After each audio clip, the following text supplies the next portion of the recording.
A paixão de Susan Hunt, minha amiga de longa data, é ver mulheres mais velhas ensinando as mais jovens. Não me refiro a apenas ensinar estudos bíblicos. É maravilhoso quando fazemos isso, mas quando demonstramos a palavra com as nossas próprias vidas, estamos anunciando às outras mulheres a glória de Deus.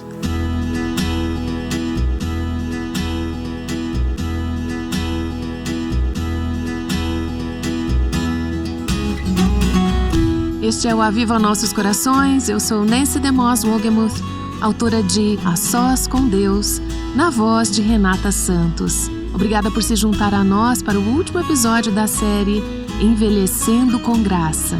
Nos últimos dias aprendemos algumas lições muito sábias sobre o envelhecimento. Embora esse nem sempre pareça ser um assunto tão divertido para uma conversa, temos aprendido por que podemos e devemos olhar para o envelhecimento com uma perspectiva diferente. Susan Hunt e Sharon Batters se juntaram a Dana Gresh para um bate-papo sobre como florescer em qualquer fase da vida.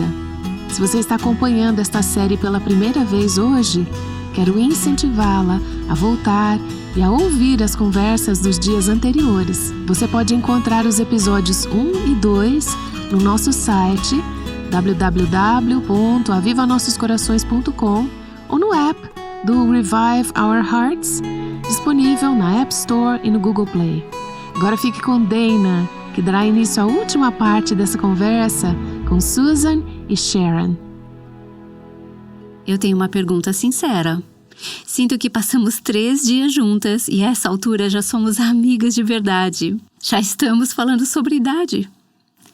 Susan Hunt, quantos anos você tem? Acabei de completar meu 81º aniversário. Não é incrível? É uma delícia. Eu amo demais ter essa idade. 81 anos. 81. Uau! Eu amo ver o tamanho dessa sua empolgação. E estou mesmo, porque tenho aprendido que esta é a fase mais doce da vida. É um tempo tão especial. A presença do Senhor é tão querida e Ele tem sido tão bom para mim. Ah, que coisa linda! Sharon Batters, quantos anos você tem? Eu tenho 73 e não consigo acreditar. Fico chocada quando penso nisso. Mas preciso acrescentar uma coisa. Não é de se admirar que Susan pense que essa é uma fase maravilhosa da vida. Eles festejaram a semana toda. Toda hora ela saía com amigos e familiares. Eles realmente celebraram a vida dela, como deveriam. Fiquei muito feliz em saber disso. Que incrível! Vou lembrar disso. No meu aniversário de 81 anos, vou falar para o meu marido. A Susan festejou a semana inteira. Quando eu fizer 81, quero uma festa que dure a semana toda.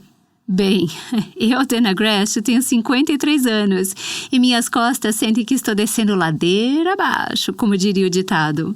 Bom, meninas, sabemos que amamos a palavra de Deus. Vocês poderiam nos levar a palavra e nos responder quais são algumas passagens que precisamos conhecer se quisermos ser mulheres que envelhecem com graça? Sharon, que passagem você escolheria? Bom, acho que há uma passagem sobre a qual escrevemos no livro que, de certa forma, trata essa questão. Chamamos de As Matriarcas de Jeremias. Está em Jeremias 29. Muitas pessoas conhecem o versículo 11, no qual Deus diz: Eu é que sei que pensamentos tenho a respeito de vocês, diz o Senhor. São pensamentos de paz e não de mal. Mas o que elas talvez não saibam é o contexto. Às vezes tiramos esse versículo do contexto e ficamos desapontadas, porque a nossa definição de prosperidade é bem diferente de como nossa vida de fato é. E podemos nos sentir tentadas a dizer: Deus, o Senhor com certeza não cumpriu essa promessa. Qual é o contexto? O contexto de Jeremias 29 é que os israelitas estavam no exílio e queriam voltar para casa. O povo estava buscando sabedoria de pessoas que eu chamaria de adivinhos. Mas, na verdade, acho que eram líderes religiosos que diziam: vocês vão voltar em 2 anos, então dá para tolerar essa situação por mais 2 anos.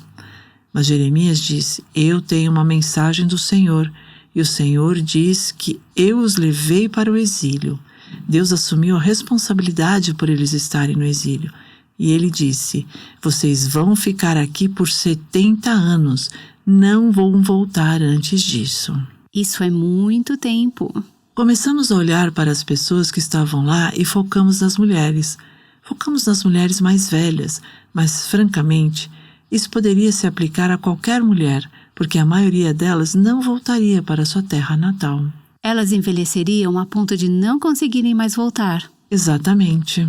Então, para garantir que todas estejam entendendo, elas estavam na Babilônia, certo? Isso. O exílio significava que o povo de Judá, o povo de Deus, estava na Babilônia. Lemos sobre isso no livro de Daniel. E Deus intervém e diz: fui eu que fiz isso. Eu trouxe vocês para cá, e vocês vão ficar aqui por mais de 70 anos.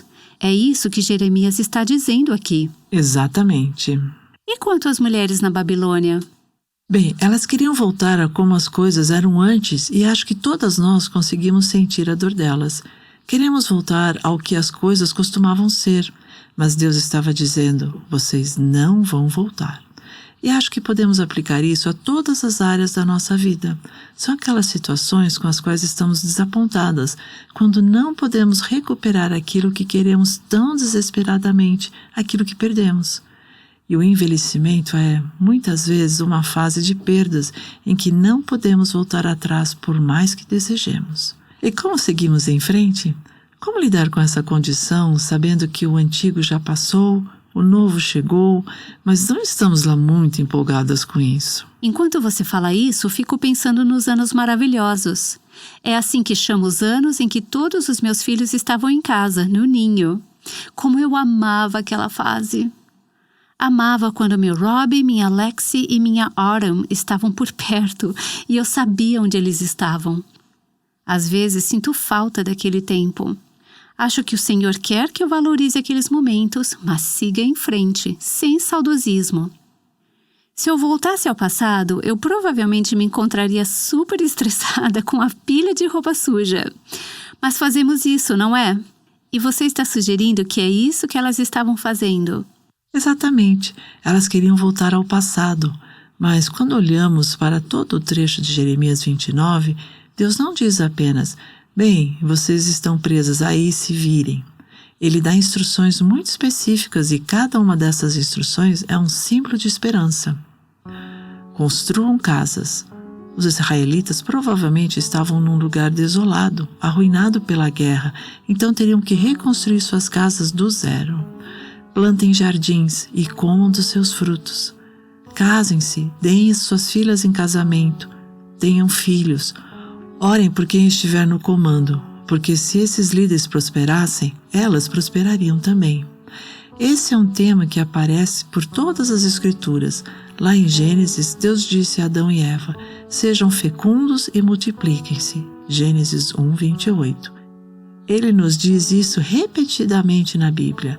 Sei que a Susan e a Karen Hodge escreveram um livro sobre transmitir vida e, nele, elas disseram: floresça onde você foi plantada, no pedacinho de terra onde você está plantada. Era isso que Deus estava dizendo para elas. Vocês estão plantadas nesse pedaço de terra e é dessa forma que vocês vão passar por isso. Elas não voltariam para casa. Elas estavam caminhando em direção a um destino diferente. E isso falou profundamente ao meu coração. Eu poderia ser uma dessas mulheres. Eu poderia decidir: não vou buscar satisfação no Senhor. E havia mulheres no tempo de Jeremias que tomaram essa decisão. Ele as repreendeu. Elas buscavam a Será e diziam que todas as bênçãos vinham dessa deusa que adoravam sem dar nenhum crédito a Deus. De forma semelhante, hoje, em situações em que não podemos voltar às coisas passadas, podemos buscar conforto no álcool, opioides, relacionamentos ou filhos e dizer: essa é a fonte da minha bênção e alegria. Essa era uma escolha. A segunda escolha era: elas poderiam se submeter, mas com muita raiva e decepção, deixando claro para todos ao redor o quanto estavam insatisfeitas. Talvez ajudassem a construir casas, mas fariam isso de má vontade, cheias de ressentimento, sentindo-se miseráveis. Ou elas poderiam, em prol da geração seguinte, render-se aos propósitos de Deus, morrendo para si mesmas dia após dia, a fim de apontar a geração futura para o Senhor e sua bondade. Reconhecendo que, em meio a isso, ele estava dizendo: não estou fazendo isso para machucar vocês, estou fazendo isso porque tenho um plano maior para vocês. Uau, que profundo! Há muito para refletirmos aqui. E imediatamente estou pensando na mulher que diz: eu não gosto do tamanho da minha casa de repouso ou do meu quarto na casa de repouso. Plante uma flor, diz o Senhor. Plante uma horta no quintal. Eu não gosto dessa fase na minha vida porque sinto falta do meu marido e queria que ele estivesse aqui para aproveitar os netos comigo. Pegue seus netos, leve-os ao quintal e plante um jardim. Você acha que essa seria uma aplicação moderna dessa passagem?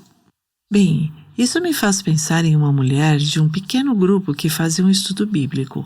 Ela era mais velha, tinha acabado de perder o marido, estava sozinha e muito isolada, e tudo isso em meio à pandemia. Conseguir que a família de Deus estivesse ao redor dela estava sendo desafiador. Ela estava muito solitária e muito infeliz, e as outras mulheres sabiam disso. Ela dizia: ninguém me liga, ninguém me manda um cartão, ninguém faz nada por mim, eu estou aqui sozinha. E suas amigas, a família de Deus, a encorajavam: talvez o que você precise fazer é mandar cartões, talvez você precise tomar a iniciativa e ligar. Morrer para si mesma. Coloque sua decepção e sua dor de lado, morra para si mesma e veja o que Deus vai fazer com isso. Então ela aceitou o desafio. Todos os dias ela liga para alguém e pergunta como essa pessoa está. Com isso, ela até começou algumas amizades. Morrer para si mesma produziu um grande fruto.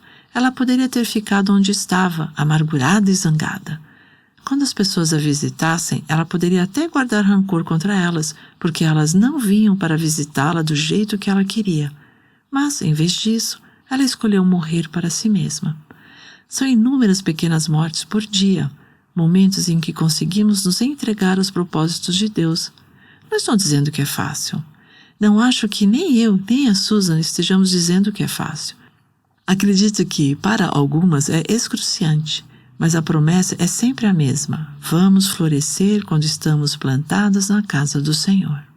Semana passada, recebemos uma carta de uma mulher que leu o livro. Ela nos contou sobre a vida dela. O marido dela se aposentou. Ele tinha sido pastor, mas se aposentou por causa de problemas de saúde e, provavelmente, está enfrentando um diagnóstico de Parkinson. Eles se mudaram para outra parte do país para morar com o filho. Deixaram tudo que lhes era familiar para trás. Não há uma igreja lá da mesma denominação em que o marido dela havia sido pastor. Portanto, a igreja em que estão agora não é a mesma. Tudo é diferente, mas ela concluiu a carta assim: temos uma fé forte na soberania de Deus, então não temos medo. Essa mulher está florescendo. Mal posso esperar para ver o que virá disso. Como Deus vai usar a situação em que ela está. Uma situação que, no momento, parece ser muito desoladora, mas ela está confiando no amor soberano de Deus e não tem medo. Esse é um fruto lindo. Com certeza, eu amei ouvir isso. Algo que continuo ouvindo, como um chamado vindo do coração e da vida de vocês para o meu coração hoje, é que precisamos ter uma visão para a geração vindoura. Esse é o ponto-chave, ao meu ver, para que envelheçamos com graça. Não podemos ficar pensando em eu, meu conforto, minhas necessidades, meus desejos. Temos que morrer para nós mesmas e pensar em quem está vindo atrás de nós.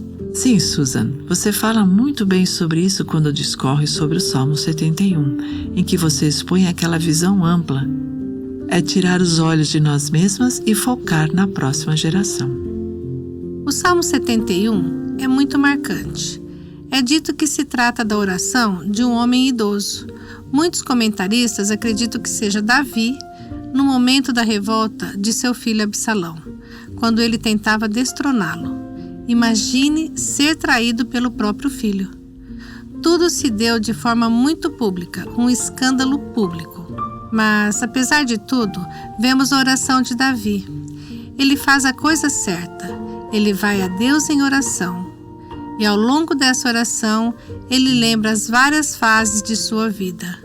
Ele lembra de sua juventude, lembra da meia-idade e diz no versículo 17: Tu me tens ensinado, ó Deus, desde a minha mocidade, e até agora tenho anunciado as tuas maravilhas.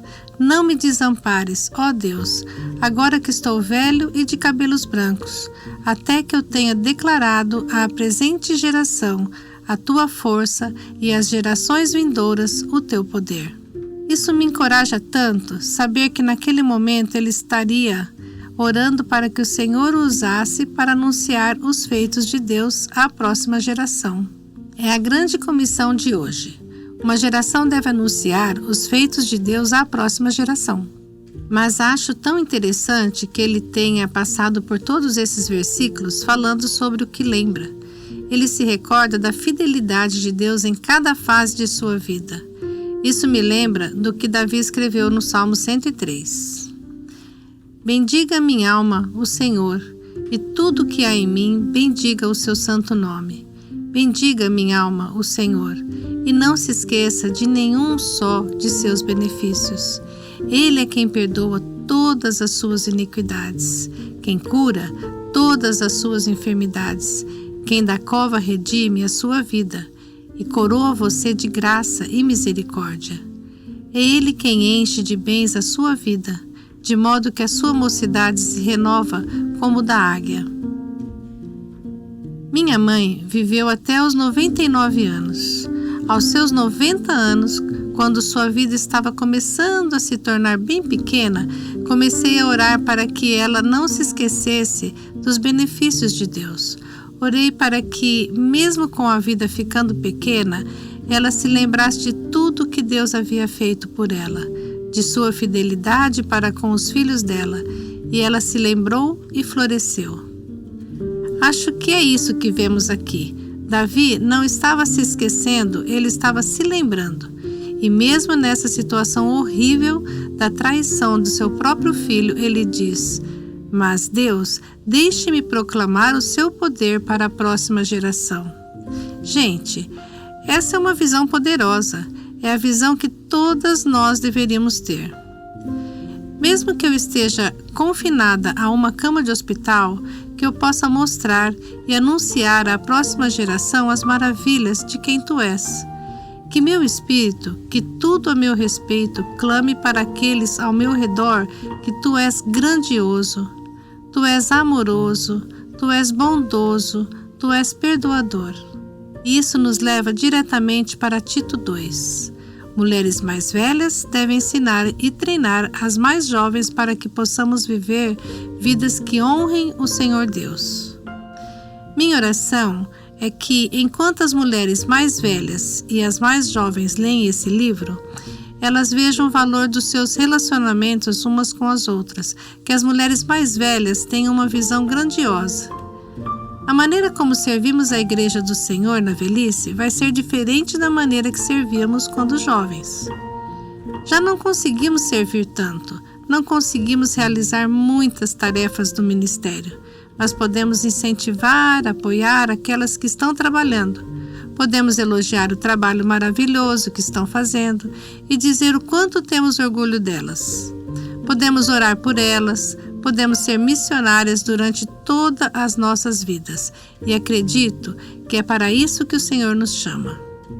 Na verdade, uma das coisas que Davi se lembra no Salmo 71 é de sua missão, nos versículos 15 e 18. Isso me empolga demais quando leio o Salmo 71. Posso ler para vocês, amadas? Claro, pode sim. Diz assim: A minha boca proclamará a tua justiça.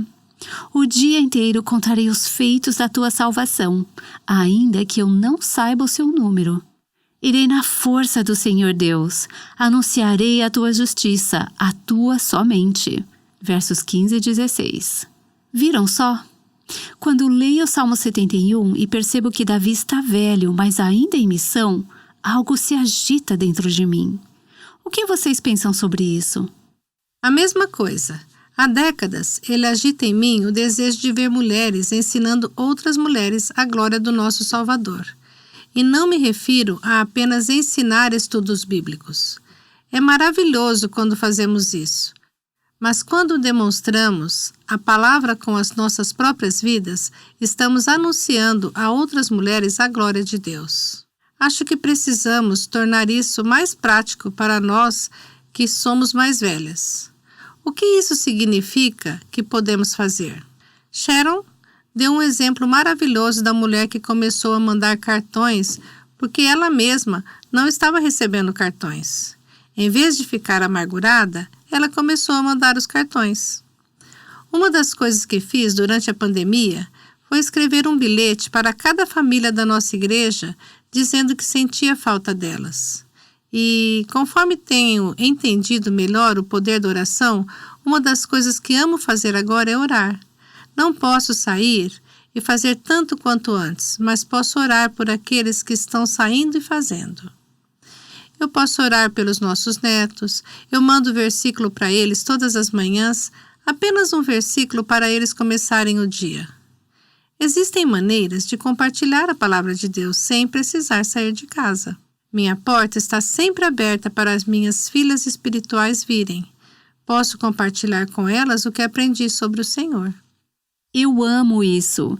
Eu e meu marido temos orado há muitos anos para que não nos aposentemos.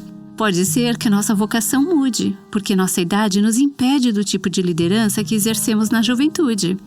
Mas eu não quero me aposentar de servir ao Senhor. Eu não quero me aposentar de compartilhar o amor de Jesus. A velhice não é o fim.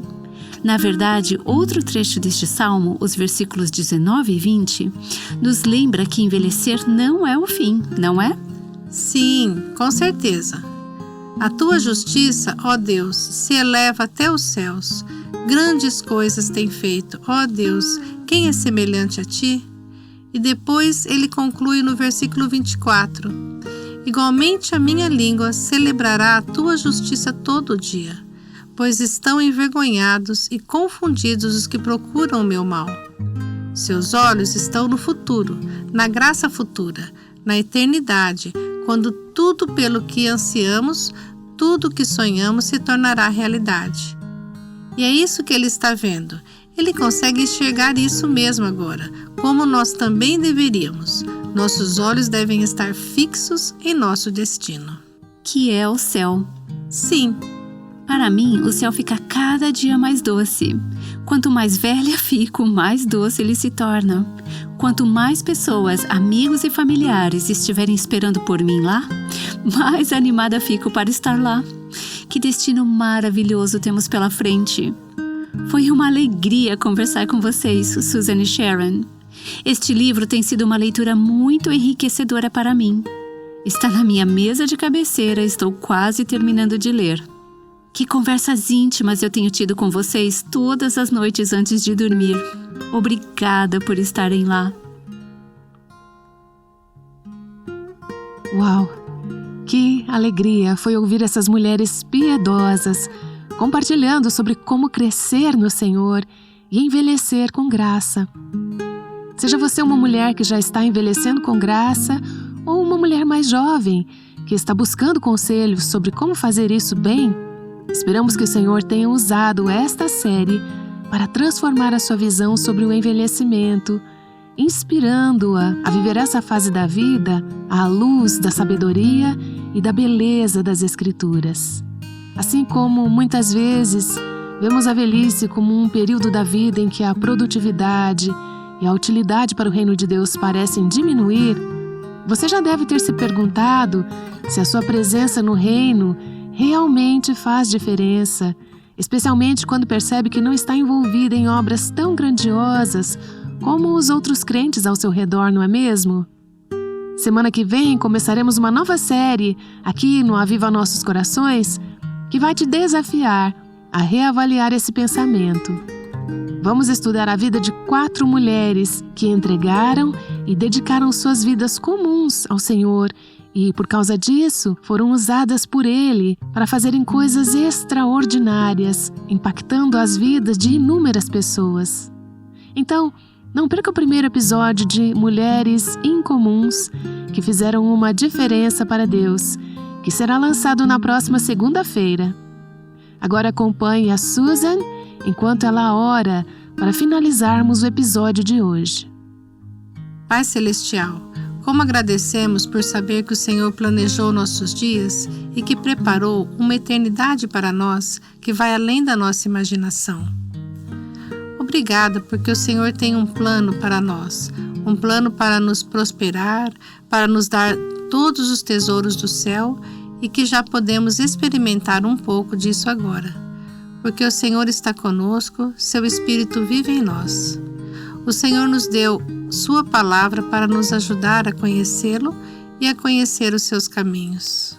E Pai, oro para que cada uma de nossas ouvintes, não importa a sua idade ou a sua situação, comece a sentir ainda mais fome e sede de crescer na graça e no conhecimento de Jesus, passando por cada período da vida, conhecendo cada vez mais e conhecendo as maravilhas de experimentar em seu coração a realidade, a alegria da sua presença junto de seus filhos. Pai, pelas que estão sozinhas, pelas que estão de luto, tristes, Pai, oro para que elas olhem para o Senhor. E, Senhor, o Senhor nos diz que aqueles que olham para o Senhor nunca serão envergonhados, que nossos rostos se tornam radiantes quando olhamos para o Senhor, porque começamos a refletir a sua glória. Oro para que sejam assim com cada mulher que está nos ouvindo agora. E, Senhor, ajude cada uma de nós a ter essa visão grandiosa de anunciar aos outros sobre o Senhor, seja a pessoa que vem cuidar de nós ou um neto, qualquer pessoa que seja.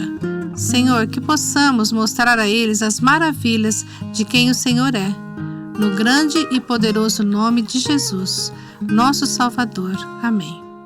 O Aviva Nossos Corações é o ministério em língua portuguesa do Revive Our Hearts, com Nancy DeMoss Wogemuth, chamando as mulheres à liberdade, à plenitude e à abundância em Cristo.